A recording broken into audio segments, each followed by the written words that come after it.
بسم اللہ الرحمن الرحیم۔ السلام علیکم ورحمۃ اللہ وبرکاتہ۔ محمد طاہر، زاویہ school system, Gulgasht colony, Multan سے 8ویں جماعت کی اسلامیات ہمارے سامنے ہے۔ سبق نمبر 11 باب صوم کا سبق نمبر 11 گھریلو زندگی ہم نے شروع کیا ہے، اور آج ہم اس کے تفصیلی سوالات پڑھ لیں گے۔ 3 اس کے تفصیلی سوالات ہیں۔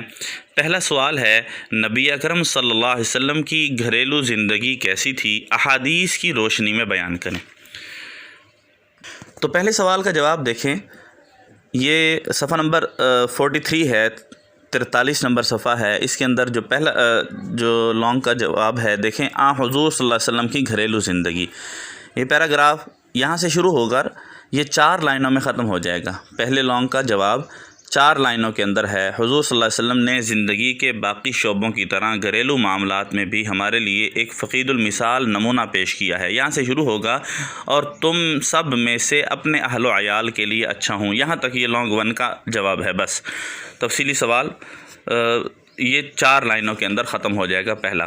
دوسرا سوال ہے، چھوٹوں سے شفقت کے بارے میں حدیث بیان کیجیے۔ تو یہ صفحہ نمبر 44 ہے، 44۔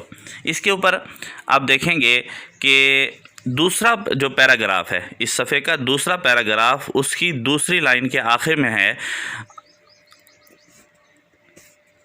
بلکہ تیسرا پیراگراف اور تیسرے پیراگراف کے اندر تیسری لائن میں، تیسرے پیراگراف کی تیسری لائن میں آپ صلی اللہ علیہ وسلم کا ارشاد ہے، لیس منا من لم یرحم صغیرنا ولم یوقر کبیرنا۔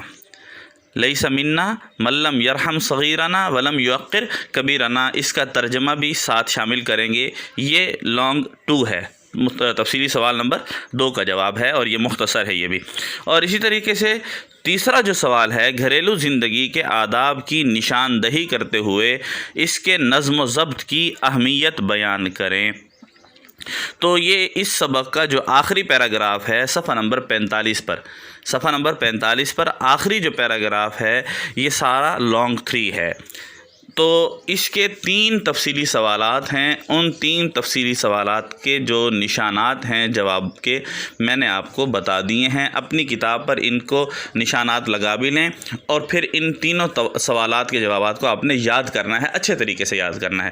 بیٹا یاد کرنے کے لیے کوشش کریں کہ آپ اس کو زبانی یاد کر لیں، پھر اس کو زبانی لکھیں، یاد کر کے اس کو لکھیں۔ لکھنے سے اچھے طریقے سے آپ کے ذہن میں بیٹھ جائے گا۔ یہ سوالات جو تفصیلی سوالات ہوتے ہیں نا، ان کو یاد کرنے کا صحیح طریقہ یہی بہتر ہے۔ باقی ہر ایک کا الگ طریقہ ہے، تو بہتر طریقہ میری نظر میں یہ ہے کہ آپ نے اس کو یاد کر کے لکھنا ہے۔ لکھ کے اچھے طریقے سے ذہن میں بیٹھ جائے گا۔